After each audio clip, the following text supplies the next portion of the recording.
Wow. Well, hi, everybody. I think it's worth the price of admission just to hear Eleanor's public service announcements. I'm Susan Bronson, as most of you know, the executive director, and I'm sure you all know Aaron Lansky, who really needs no introduction. And we are just really happy to be here today and to welcome you once again to another fabulous Yidstock.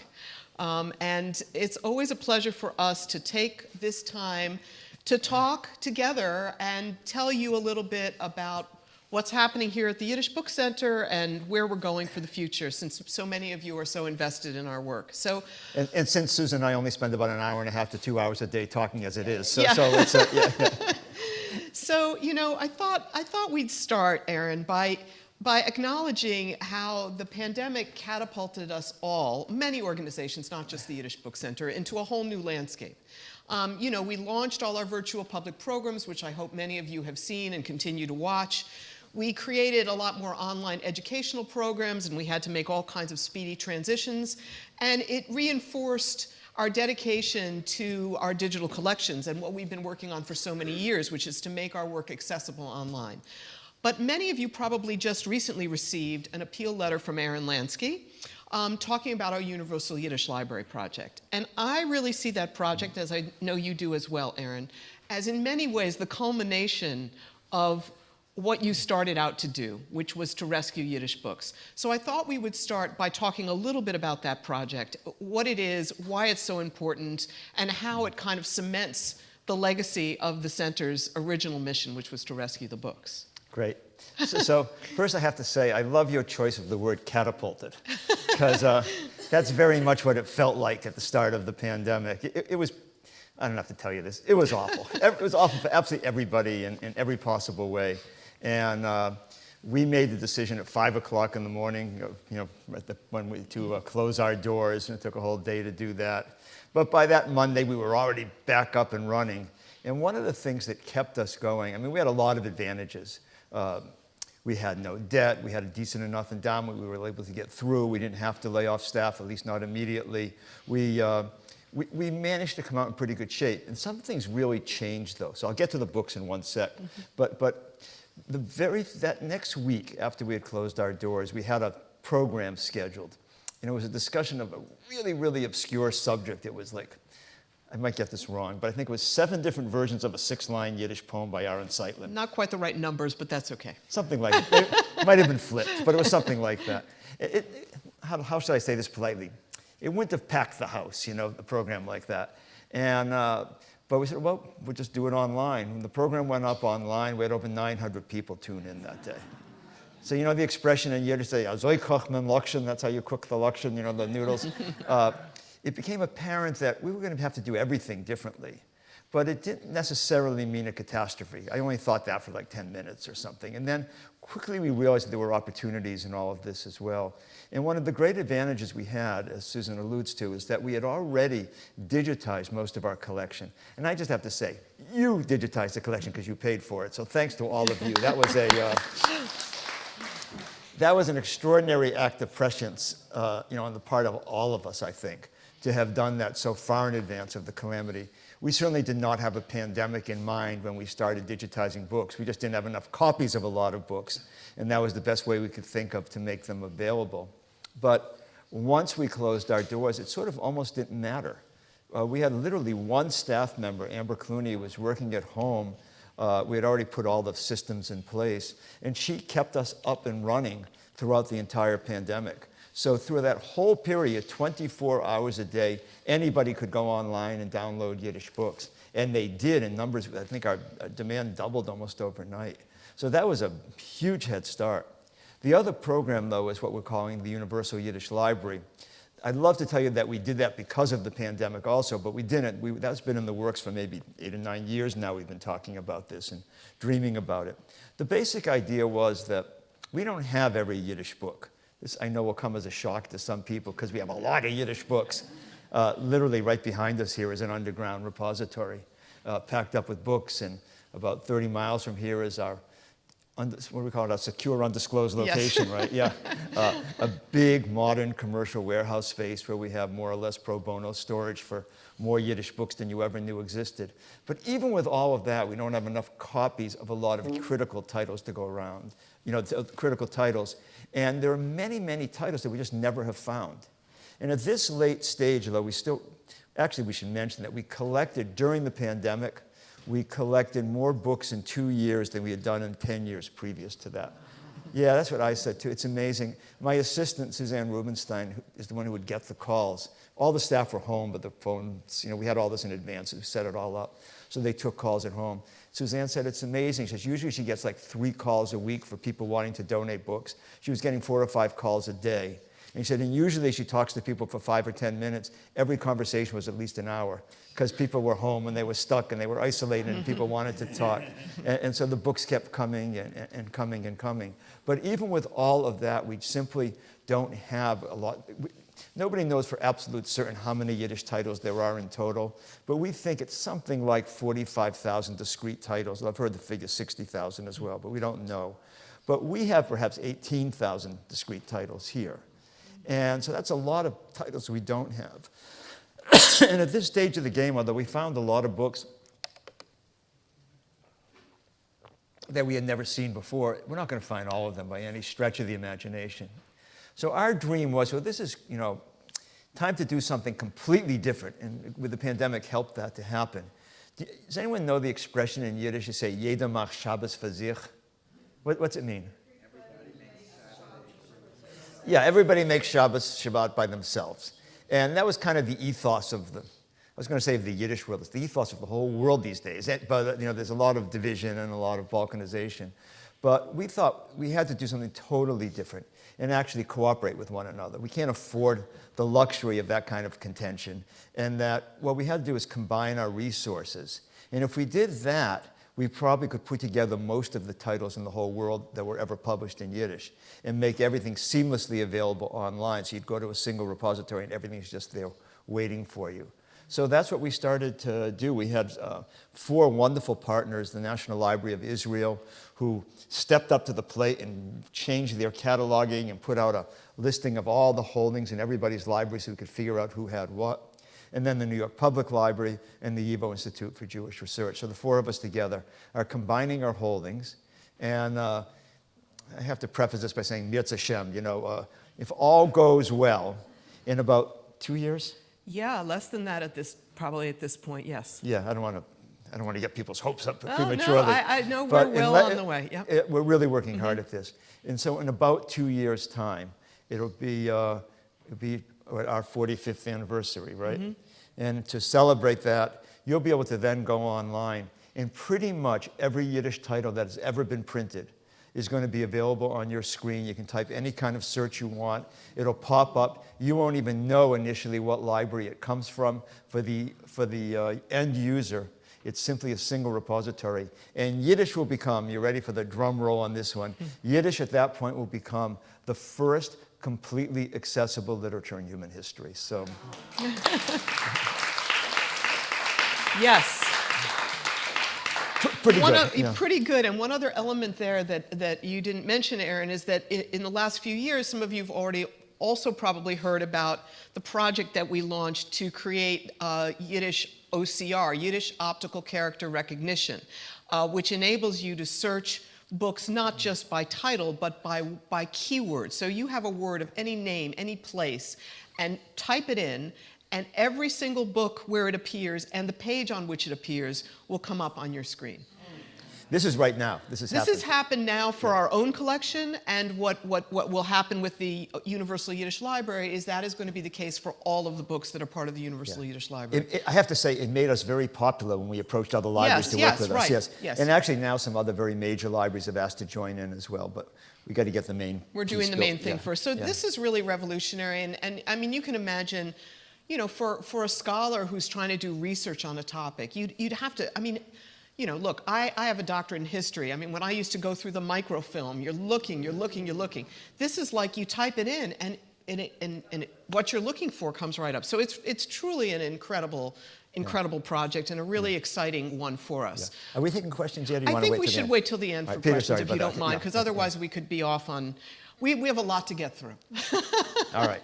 So I mean that segues sort of perfectly into. So many people, I mean, this is a revolutionary project and critically important, and it's really foundational for everything else. But of course, many people don't read Yiddish. They're not going to read these books themselves. We want to open up the literature and the culture the literature contains to new generations and new audiences. And one way we're doing that, as many of you are aware, is through a translation. So about a decade ago, more than a decade ago, we launched a fellowship for translators. Right. Well, before that, we held the conference, which was the start. Yes, we held a conference sort of to say, what's the state of the field for translation? What should we be doing to make this happen? Because we knew, you know, there are some wonderful translators out there in the world, but, you know, it was time to think about how do we infuse new life into this field. Right. And we reserved space for 25 people, and 100 people showed up. Right. So we weren't the only ones thinking about this challenge. Yeah. So we started with a translation fellowship. So I don't know if you I just want to see how closely people read the letters that I spend so much time writing. So what percentage of Yiddish literature has been translated so far? Are you raising your hand, or is that the answer? That is the answer. Yes, you're correct. Yes. 2%, literally 2%. That means that 98% of all the books you see in this building, that you don't see in this building at the moment, but 98% of all of Yiddish literature has yet to be translated into English. And not only that, but in addition to the books, there were something like 3,000 different Yiddish journals, magazines, and newspapers. And almost all of them, published literature of one sort or another. And I would say something close to 0% of that literature has been translated. So it is a Herculean task, is that the right word? Yes. Yeah, a riesige Arbeit, they say in Yiddish, right? A gigantic task. So do you want to lay the groundwork for how we... Sure. I mean, so, you know, we realized, as I alluded to, that you know, we couldn't just rely on the translators who were doing the work, you know, over the last number of decades. We really needed to train a new generation of translators so that this work could be translated for many years to come.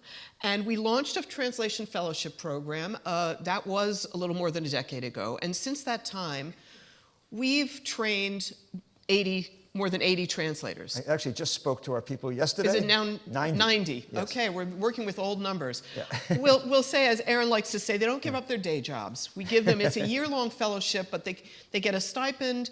They come here for several weekends where they workshop their work, they're assigned a mentor, and they work on a particular project over that time period. And, you know, so we've trained 90 translators. They're out there in the world. They're doing this work. Some of them are coming out with books, some of them are publishing short stories, and it's just been transformative. And honestly, we've become, not just in the Yiddish world, but you know, our staff goes to the American Literary Translators Association, and our program is a model in the translation community for how one works with young translators. So it's a really exciting project. But the other part of that was, okay, they're translating all these books, who's going to publish them, right? Yeah, and that was harder, because you know, commercial presses weren't really interested. Americans don't read a ton of literature in translation to begin with. Maybe the Dragon Tattoo is an exception, but for the most part, we don't usually read works in translation, and most commercial publishers, I'd say, were uninterested, would be a fair way to say it. And academic presses were interested enough, but those of you who are in the academy know they charge a fortune. You know, when they publish a book, you know, a paperback book from an academic press is $50 or $60. It's prohibitive. I mean, students can't afford to buy that. So we said, this is crazy. We can do this better and much, much cheaper ourselves. So fortunately, we had a secret weapon. We have a staff member named Lisa Newman, whose background was in publishing. She's one of the editors of our magazine as well, and she does all sorts of incredible things here in terms of publishing. Yeah. So with her help, we launched a new imprint called White Goat Press. White Goat, you see the white goat over there, right? The little tzigala. White Goat Press is our new printing house, and wow, we've already published, I think, 8 or 9 books, and we have 15, maybe it's more by now, since yesterday, in the queue. And we are very selective in terms of what we choose, and we still have, it's an embarrassment of riches out there, books just waiting to come out. These are books that have already been translated, they just need to be edited and published. So I see Susan's brought some props. I brought a little show and tell, just because I wanted to give you an idea of some of the exciting work that we've just published. Hot off the presses is a book called, I mean, you can see how hot because it's still shrink wrapped. Literally, I pulled this out of a box. It hasn't even officially been launched. It's called The Forgotten Singer, the exiled sister of I.J. and Isaac Bashevis Singer, and it's a memoir by Maurice Carr. Right. I don't know if you want to say anything. I'll just say that we're on a singer roll right now. I just want you to know this. Bashevis Singer's son came here for a conference some years ago, a program we were offering, and we became great friends. And he offered us the rights to Singer's work in the original Yiddish, which had never really been published in book form with a few exceptions. And then he died, and it took a little while to kind of get back to that and make it happen. But we now work with the estate and with his descendants. And we've just made arrangements where we have all the Yiddish books are now online. You can find Bashevis's work online now. And we've made arrangements to publishing his nonfiction work, which never came out in book form in any language and was never translated before. And David Stromberg, a brilliant scholar in Israel, is working with us on this. He's gone through, oh God, mountains of old issues of the Forward and other newspapers, found Singer's essay. Singer wrote under a whole bunch of different pseudonyms, and found the works, picked out the best. We worked with him for several years. We had a million emails going back and forth. We picked out what we thought were the most interesting essays on the subject of Yiddish and Yiddishkeit. And the first book is coming out pretty soon. It's coming out soon. In fact, we're doing a few launch events this fall in New York at the Grolier Club, in Miami at the Betsy Hotel, which is a fascinating hotel. I think it's the son or grandson of a well-known Yiddish writer who owns this hotel, and they do all kinds of Jewish cultural programming. I don't ask, it's kind of a crazy story. We're going to be also in Chicago at the American Writers Museum with David Stromberg, all to sort of get this work out into the public eye. So stay tuned for that book in the fall. Yeah, and that's great. And this one, I should just mention, The Forgotten Singer really was forgotten. Esther Kreitman, has anyone ever heard of her? Oh, all right. You mentioned her in the email that Right. It's when people read that stuff that we get into trouble. All right, so you know that she was the sister, but she was pretty rejected or scorned by the two older brothers, both of whom were great writers. But she was a great writer in her own right at a time when women did not get much literary recognition, and certainly not in the Yiddish world. And so it was her son who wrote the book about her and about her struggles and her story. And it had never been published before, and that's what it was written in English, but never published before. And so we're also doing translation and translation adjacent projects. Right. So that's in the second category. So speaking of women, and this is another hot off the presses book. It's called In the Land of the Postscript, the complete short stories of Chava Rosenfarb, and these are translated by her daughter, Goldie Morgenthaler. And these are, some of her stories had been published. This is the complete short story collection. A lot of them are themed around the lives of Holocaust survivors in North America. They're very poignant and powerful. Yes. And in Goldie's interview with Krista Whitney for our oral history project, yes, Goldie told us, she's a professor, by the way, at the University of Lethbridge, in Alberta, I think, right? Yeah.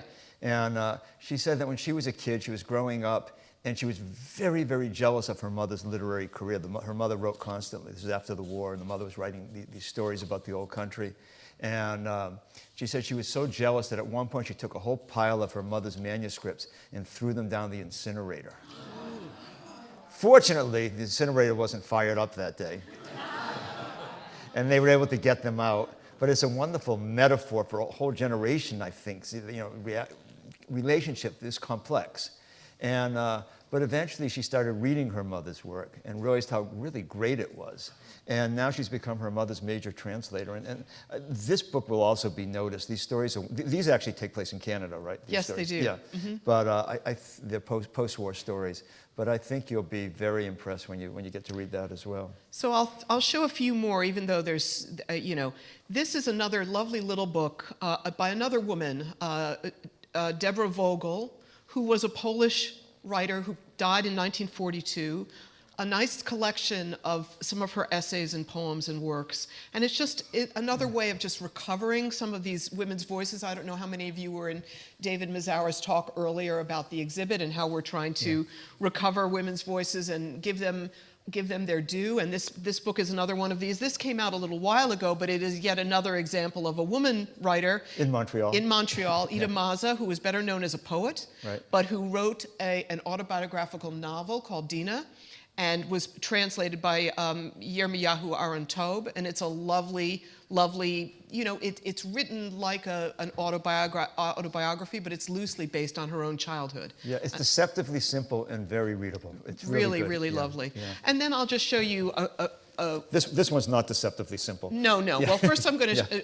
So this is also just came out. It's called From a Bird's Cage to a Thin Branch, The Selected Poems of Joseph Curler, translated by Maya Avrona, who was one of our translation fellows, by the way, and this was a project of the Translation Fellowship. Joseph Curler was a Soviet poet whose work is not well known by most Americans. Incredibly powerful work. We've published it side by side, Yiddish and English, so that's lovely for people. I think, personally, I just think this is a gorgeous book and a lovely way to get introduced to a poet that you've probably never heard of, but who really deserves to be read. Yeah. And finally, I also brought with me, this was also published a little while ago, Sutzkever, The Essential Prose, translated, who translated this? I'm forgetting. I always like to mention the translator, Zachary Schollenberger, who was also a translation fellow. He's a doctor in his day job, and he translates Yiddish on the side. Professor at Johns Hopkins Medical School. And again, another important collection, Sutzkever, also better known as a poet. This is his prose. It is not easy reading, but I think well worth the effort.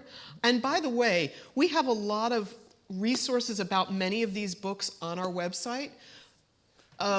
We have talks and recorded podcasts and virtual public programs that you can access on the website. So if you pick up one of these books and you want to learn more about it, go to our website, see what we have up there, give you insights into understanding these books and these writers. And I want to just point out one last thing, Susan, Please. then we'll move on from this. But as Susan's showing you the books, you can see they're beautiful, right? They're beautifully designed.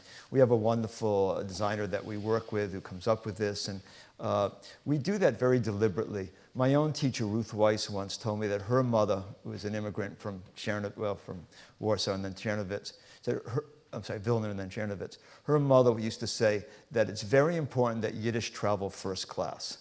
She said that people have denigrated Yiddish for so long, and we've kind of lost our pride in our own culture. But in truth, we're heir to treasures of just extraordinary value. And we have to remember that Yiddish cannot be a nachschlepper. It can't just be something that follows and drags behind. Let's put it back where it deserves and let it look like what it is. So that's what we're trying to do here. So. Yeah, I think that it's such an important point, and I'll add that you're all in some ways insiders. You know about us. You care about the books already.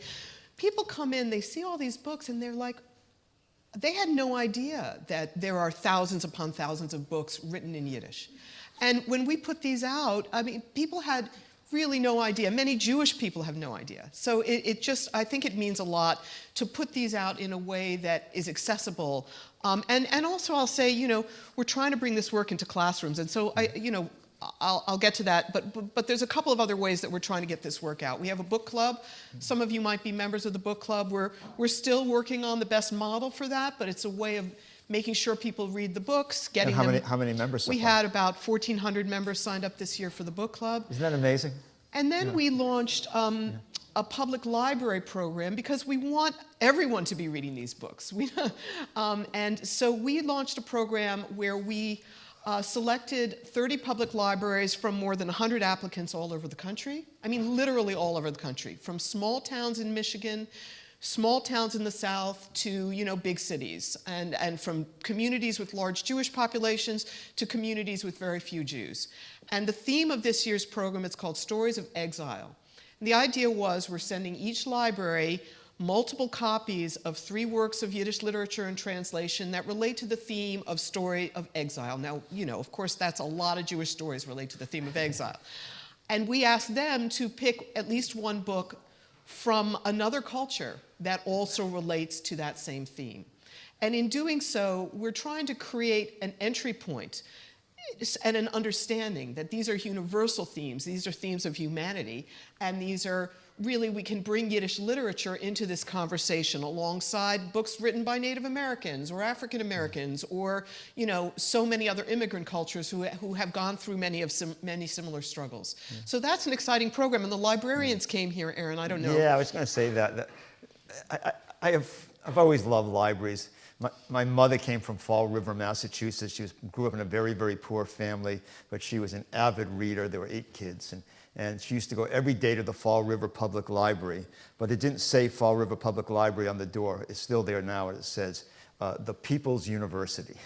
Oh, yeah. And I thought, wow, it always makes me cry. It's just so touching, you know. And librarians are very much of that spirit. So sometimes we run academic programs here, and God bless the academics, but they're not overly gracious sometimes, you know. How come the eggplant's cold? You know, I don't know. You know. Whereas the librarians came here. I don't know about you, Susan. I got about maybe 60 kisses, and I probably, you know, everyone kept coming up to me and saying, "Thank you, thank you, thank you so much for doing this for us." You know, they're the ones who were doing the work, but it was wonderful. Yeah, I mean, really, really, just it was so inspiring to me, and it really made me want to do a lot more of that. I mean, the fact that we had more than 100 libraries applying from across the country to run a reading book based on Yiddish literature, I mean, to me, that's just really inspiring.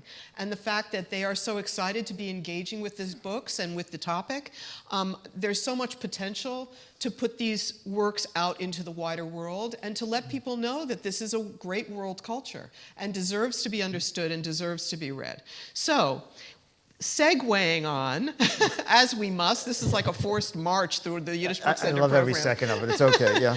Segueing on, you know, so in relationship, the same issue of how do we get people to understand this culture? How do we get people to read these books? Of course, education is first and foremost. And it is really at the center of what we do here at the Yiddish Book Center now, and we do a lot of things with education. I'll point, first of all, many of you may know of our, you know, I call it our flagship program because it's our longest running educational program. It's our Steiner Summer Yiddish program. We have college students or recent postgrads here for 7 weeks in the summer. They're still here. You've seen them dancing in the aisles. And they do a deep dive. They really, I mean, they come in, some of them not knowing a word of Yiddish, and many of them come out speaking Yiddish at the end. It has been really a force in the Yiddish world in terms of seeding, S-E-E-D-I-N-G, the world of Yiddish. And I thought, you know, I just mentioned a few alumni because I think please. that's so That's a great exciting idea. to know what our alums are up to. I mean, one alum who's a really interesting person who we do so much work with these days is a woman named Carrot O'Brien. Do you want to say a word about Carrot? No, but great choices. Okay. Yeah, great choice. Carrot is, you know, Carrot O'Brien, obviously not a Jewish name. She is from Ireland. You know, she became passionate about Yiddish through her own experience in a disappearing language, right? I mean, she was inspired by the fact that Yiddish, too, like Irish, was a language at risk and a language of resistance and a language of... She actually read Bashevis when she was 17 years old or 16 years old, fell in love. And that's how, okay. Yeah. So she was a student in our Steiner Summer Yiddish program, and she has gone on to become a playwright, a director, a translator, all of Yiddish work. And in fact, I didn't bring it, but we just published a trilogy of Sholem Asch plays that she translated. The goal being they're translated to be used by theaters for theatrical productions. So, and she does a ton with us. I mean, she's just a force, and she's amazing. And it's just so exciting. Michael Yashinsky, basically an alum of every program we ever did. He was born to be a tumler. Yeah. He's really energetic, and he's really, really, really smart, and his Yiddish is spectacular. And he's in the theater world, and he was in the Yiddish Fiddler, and he does, you know, he's very active in the Yiddish theater world. Don't tell anybody, but he was one of only 2 people in Yiddish Fiddler who spoke Yiddish for real. Yeah. You know, from the New York Public Library, Amanda Siegel, who is, you know, she runs the Jewish division at the New York Public Library. She's an alum of the Steiner Summer Yiddish program. Members of our staff, Madeline Cohen, who is our academic director, is an alum of the Steiner Summer Yiddish program. Krista Whitney, who runs our oral history program, is an alum of the Steiner Summer Yiddish program. So I mentioned that, and you know, we need to highlight these alumni because I think it's very telling. If you looked at the college and university scene around the country, so many of them came through the Yiddish Book Center.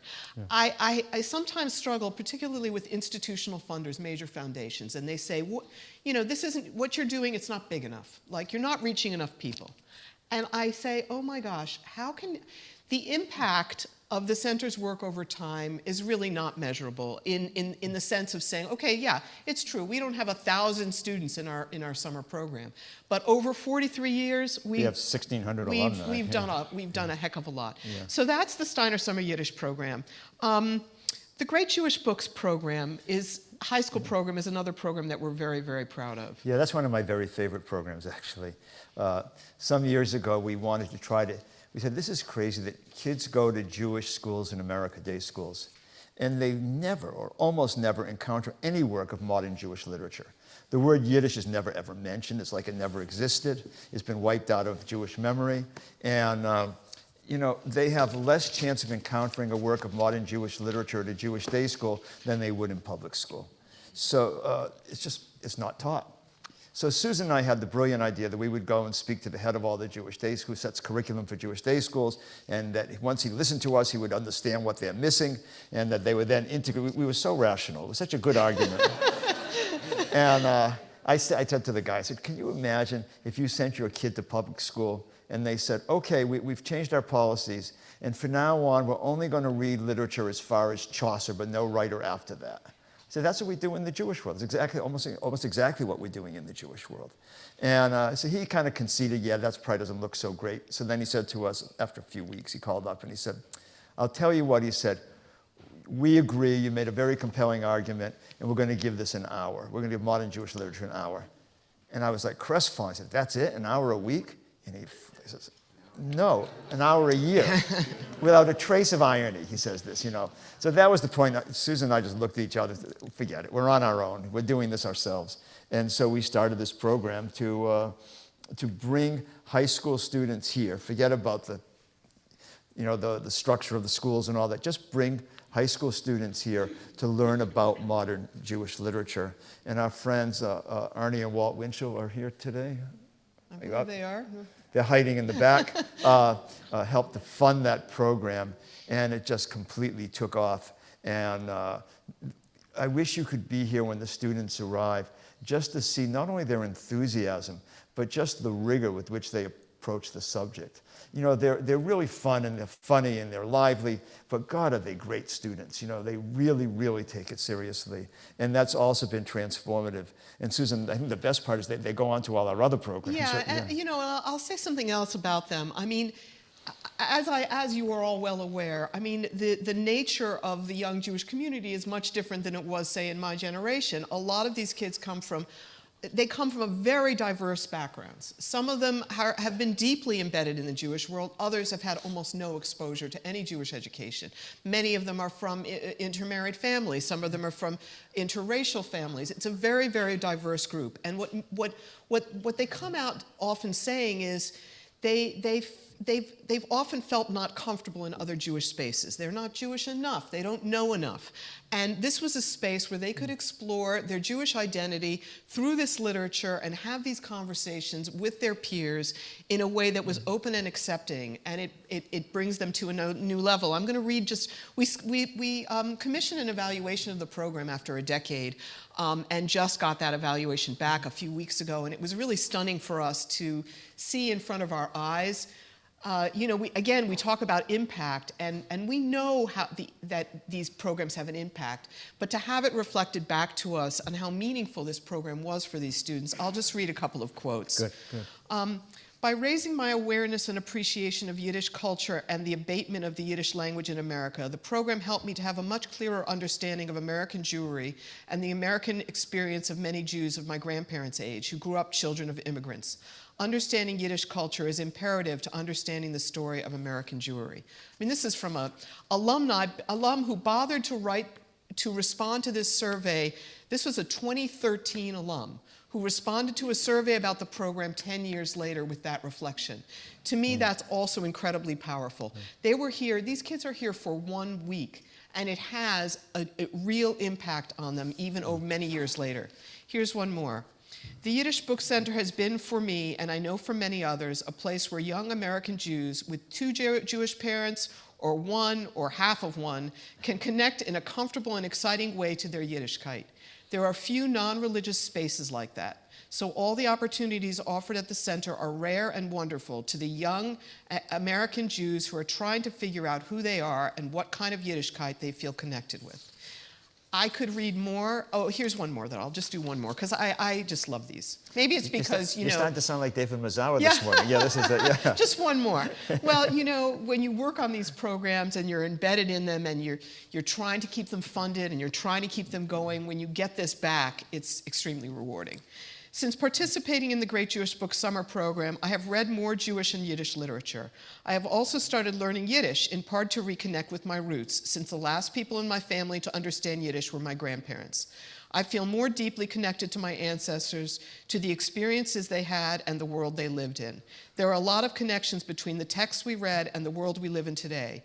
Looking at the similarities has helped me draw parallels in my life as a young Jewish individual in the 21st century to that of my more distant Jewish ancestors. Yeah. So, I think that gives you a sense of why we do that program. And now, as a result of that survey, we're really giving thought to how we can do more with teens, because clearly this is a moment where we have the potential to really have an impact on them. Yeah, I should just explain that you know, we work really, really hard here. Like, our staff is great, they're the best. But there are 40 people here, and there is a physical limit to how much, it doesn't appear that way, but there's a physical limit to how much 40 people can accomplish. And we can't even begin to reach all the students who want to come to all of our programs, the high school students, for college students, for adults. So one thing we've been doing very energetically in recent years is to try to leverage our programs by not only teaching students, you teach students, you know, you teach 45 kids, you taught 45 kids. If you can bring in the teachers and teach them, each one of those goes out and teaches exponentially more. And so we've been working very hard. We had a program with funding from the Jim Joseph Foundation for a few years to train Jewish day school teachers in introduce them to modern Jewish literature, which they generally didn't know about. Now we're doing a program like that for rabbis and cantors as well, which has been equally consequential. These programs are really fun. And it's amazing how people who have been in the Jewish world professionally for their whole lives just don't know this stuff. They don't know about it.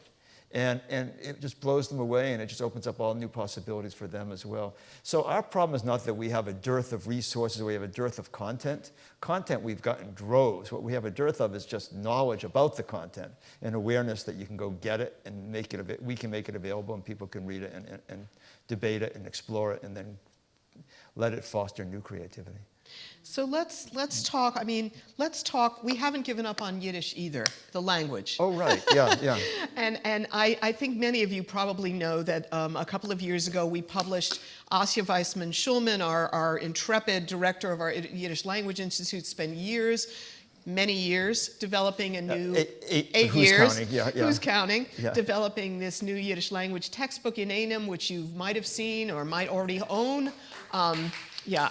And it's now in use at most of the major colleges and universities around the country and even around the world. But the other piece of the puzzle, and something that Asya is working diligently on now, we also do, we do Yiddish classes for adults, and we continue our summer program. But one of the great challenges was ensuring that Yiddish is well taught. And unlike in other fields, foreign language pedagogy is often not something that the people teaching Yiddish have exposure to. So what Asya has been working on the last couple of years, and it's a big initiative of ours now, is training Yiddish teachers in contemporary the methods of contemporary language teaching, foreign language teaching. Yeah, the approach is called a communicative approach, which is a big word, but what it means is it teaches language really through context and through deduction, which is much closer to natural language acquisition, and therefore once people learn that way, it really sticks with them. So it's been very successful. It has been, and methodologically. she's working with groups of teachers. We're going to be certifying teachers of having passed through the program. So, you know, people who are now hiring teachers out in the world will know that somebody had actually some training to teach the language. And she's also continuing to develop Yiddish language learning materials. In fact, she's developing intermediate language materials, and hold on to your seat, she's revising the textbook. So in a few years, there'll be a new edition of Inanim, because, you know, she is determined, we learn from using the textbook. And she's taking what she's learning, working with all the teachers, and revising things as she goes. So that's and don't really forget the audiovisual component as well. Yes, and she's been mining the resources, particularly of our oral history interviews. About 25% of them are in Yiddish. And so she includes that material so people can hear Yiddish in the voices of native speakers, along with all those tapes we got years ago from the Jewish Public Library of Montreal of Yiddish stories read aloud by native-speaking Yiddish actors, and also of lectures delivered at the Jewish Public Library in Yiddish over a period of maybe 40 or 50 years. So all these resources are being incorporated.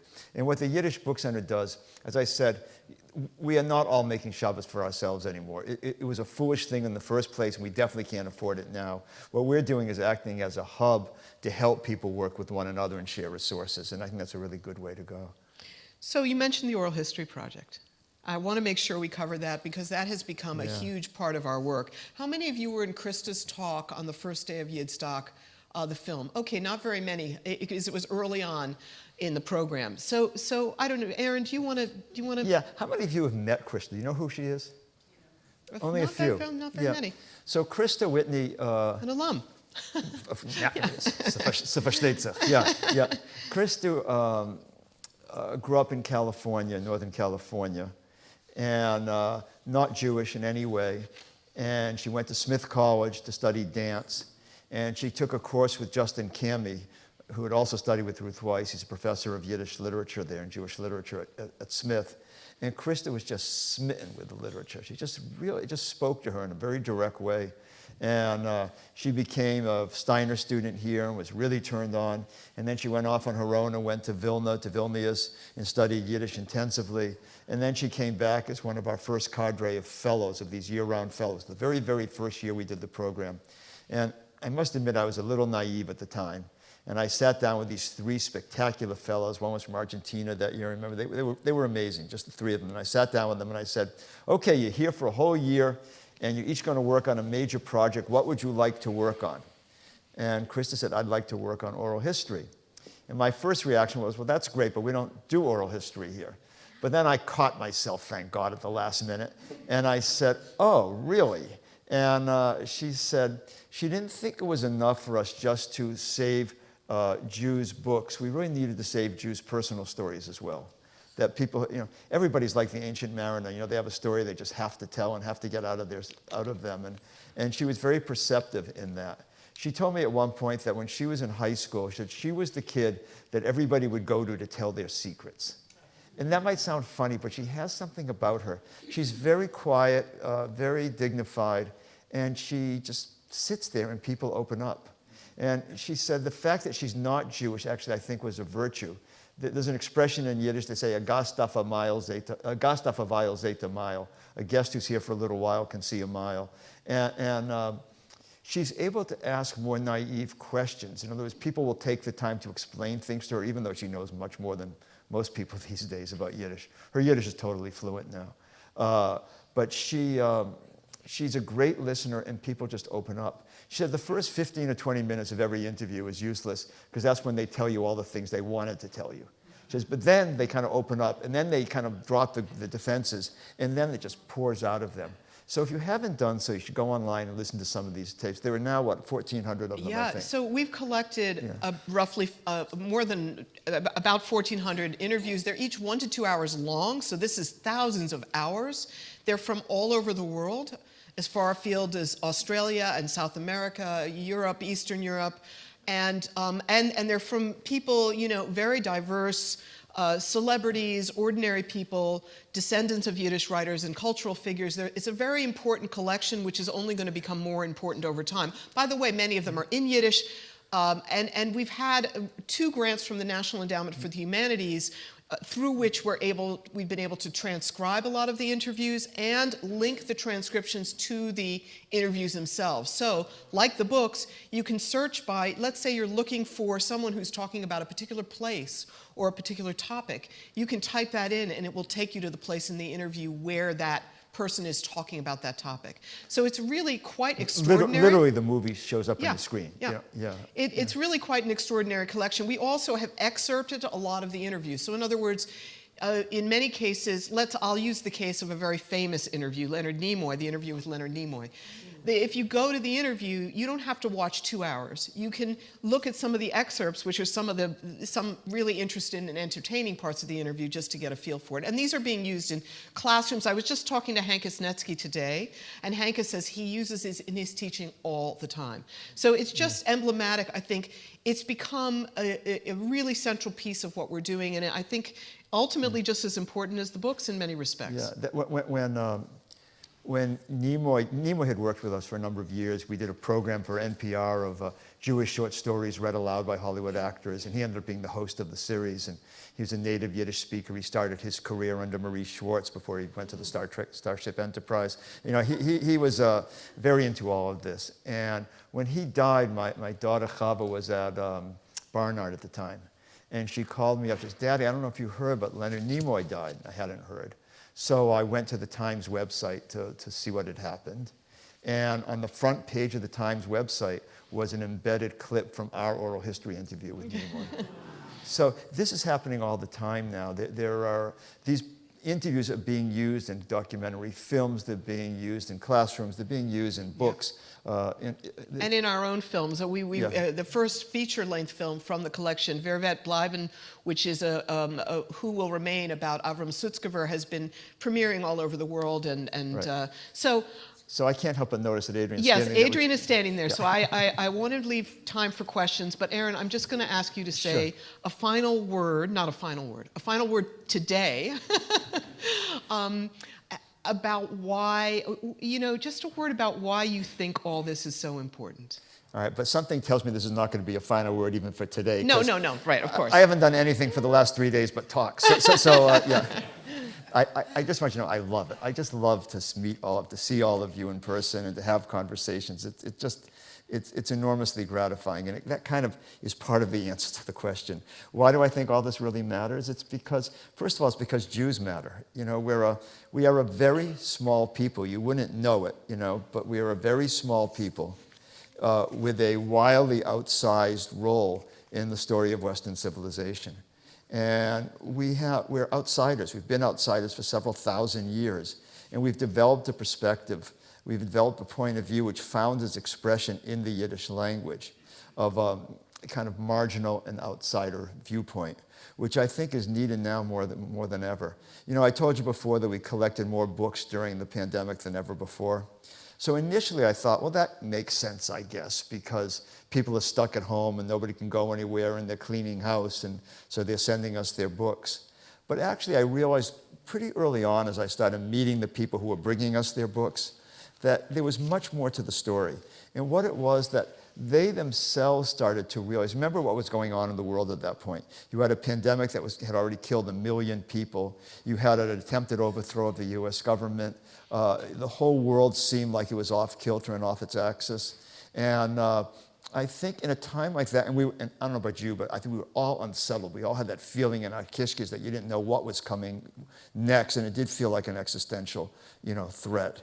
And in the midst of all that, I think people looked around and they saw books that might have been bequeathed to them by parents or grandparents 50 years or 75 years before, that had made their way down and were sitting on shelves. And I think they suddenly looked at them with new eyes and thought, wow, in a world where, at a moment in history when the entire world is kapoya, when the whole world is upside down, maybe these books written by people who lived on the outside have more to say now than they've ever had before. And I think that's why they would drive 300 miles in the cold world to deliver books to a building where they couldn't even use the bathroom. But they did that because they realized that there was meaning to them.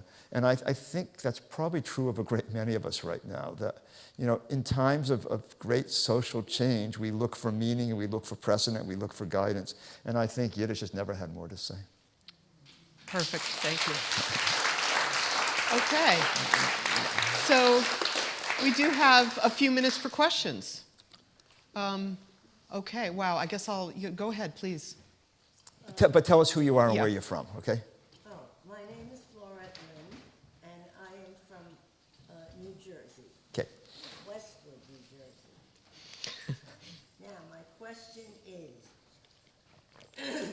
our temple, which is a Reformed temple in New Jersey, has a book club.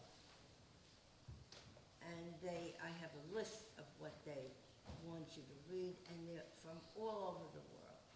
All sorts of strange books. I'm not kidding, they really are.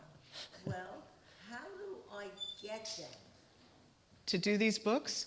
No, how do I get them to do Yiddish books? Yeah, to include these books. Yes. So that's a good question, and in fact, it's something we've been thinking a lot about. I think one of the next things we're going to be doing is reaching out to congregations and other community settings that have book groups and trying to engage the people who are facilitating these groups in learning about the literature so they can bring it back to your communities. So stay tuned. We're trying to do this. We're trying to do this. So how do I find out? Are you a member of the Yiddish Book Center? Yes, We'll make sure you know about it. thank you. You should give Susan your name afterwards, okay? Yes. Yeah. Peter. Okay. Along those lines, I'm thinking about the Hebrew school I went to as a kid. It wasn't a Jewish day school, it was just an after-school program at the local Yeah. conservative synagogue.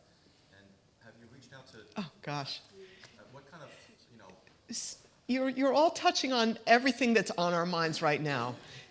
This is what we're trying to do. We've been trying to do it a little bit by working with the rabbis, but something we've realized in our 3-year, what we call really a pilot program with the rabbis, they had an incredible experience in the program.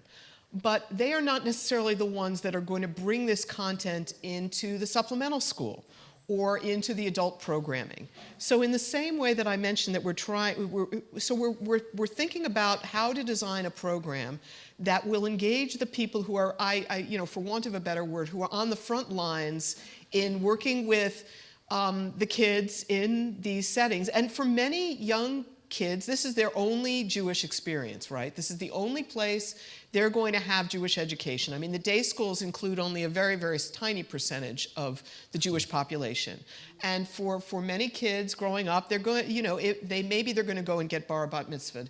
And so that's going to be their Jewish education. So figuring out how to do that, I can't say we've done it, but this is something I actually just met with my education team last week. So again, stay tuned. I will look forward to talking more about that in the coming months.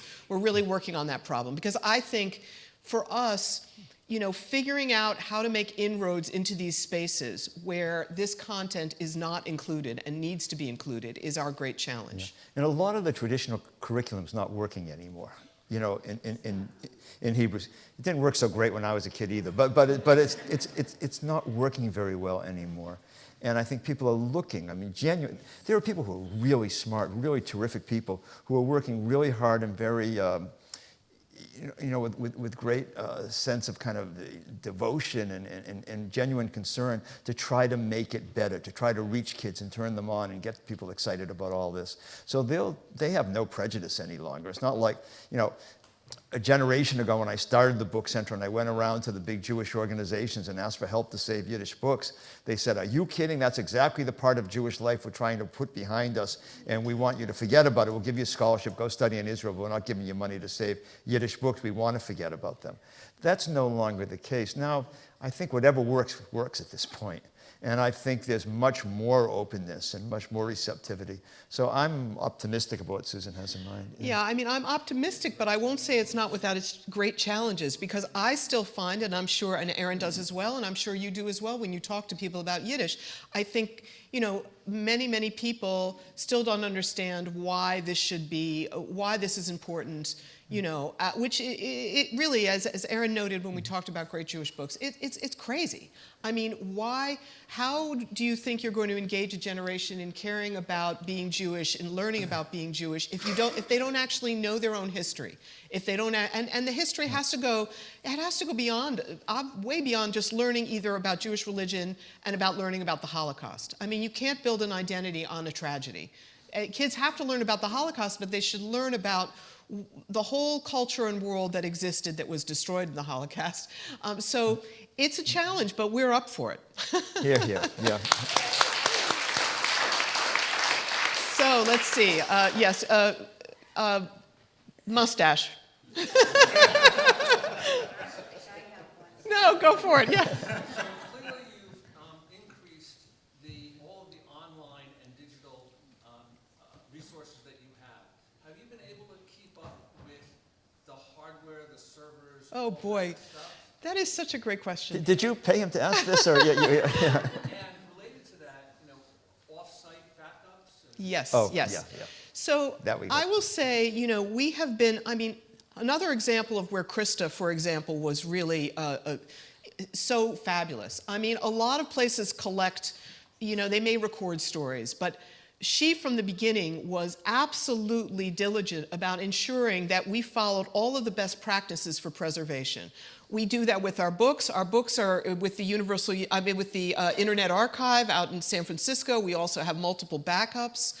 But the larger question about technology, I mean, as I'm sure you're well aware since you're asking the question, it is a battle to keep up and to be current, and it's not cheap either.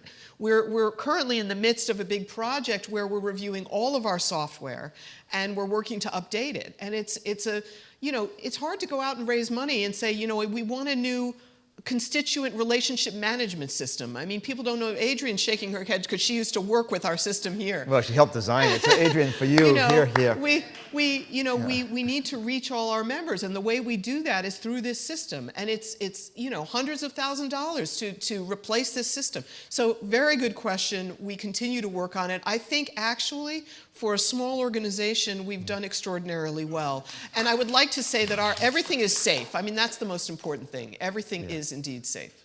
Yeah. So, no mustache. So, I came from an Orthodox family, and part of it, I always feel this tension when I come to sort of more secular Yiddish spaces, that there's like this whole Yiddish world out there that's alive, and Orthodox world that doesn't get mentioned, or somehow doesn't integrate with you. And I'm wondering how many of these 45,000 titles are Yiddish titles on religious topics that were written in Yiddish, because I think a lot of that literature has been lost, and that's kind of sad too. This would be a book to answer this question, but it's a wonderful question, and there are a lot of surprises in the answer. So first of all, people think that Yiddish is dying and the number of Yiddish speakers is decreasing. In fact, it's actually increasing, and it's all demographic, because Hasidic and Haredi families have, on average in the United States, 9 kids per family. So you don't have to do too much arithmetic on the back of the envelope to figure out what's going on. The Times reported a few years ago that 70% of all Jewish school children in New York City are now Haredi. Not 70% of all Jews, not even close to it, but 70% of all Jewish school children.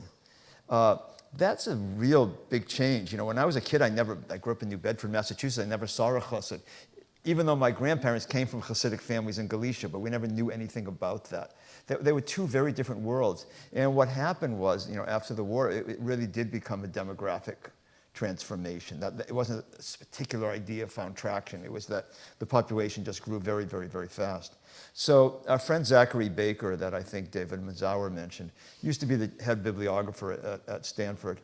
And he did a study at one point.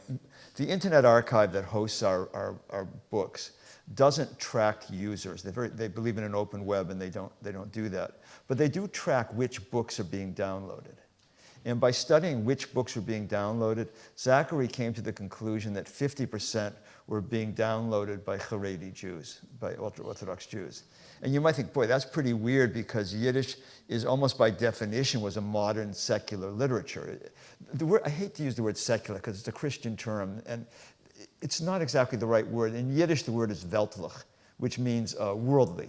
And it's a better translation than secular. Yiddish is emphatically a worldly literature and modern literature. And for most ultra-Orthodox Jews, these books are posel, they're treif. You know, they wouldn't allow the books in the house. So what's going on? And what's going on, we think, in part, is that we now understand that many Hasidic families now have computers in the house to access the social welfare system. Because when you got 9 kids and you're not wholly gainfully employed, you got to do something, you know, so you get, yeah, or food stamps or whatever. I mean, you know, there are all sorts of reasons why they need computers. It is, and I don't mean to overdo it, because let's take that back. And let's just say, for a variety of reasons, there are now often computers in the house. And so I think right now it's still on the surreptitious level. You know, I think both the father and the mother are sneaking off alone without telling the other one and downloading Yiddish books or reading Yiddish books online.